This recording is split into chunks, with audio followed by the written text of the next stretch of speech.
Bismillahirrahmanirrahim. Assalamu alaikum. Welcome to Kindergarten Video Lectures. Let's explore, learn, and have fun together on this exciting educational journey.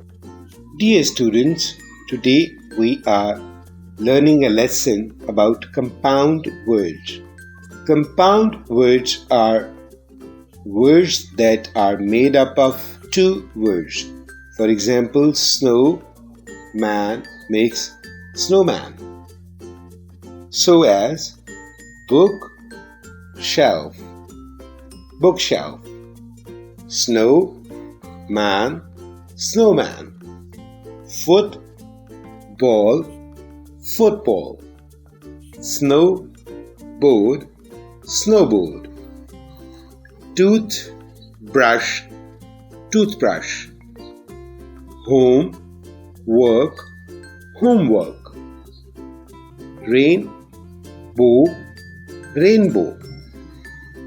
Goldfish, goldfish. Thank you. See you in the next lesson.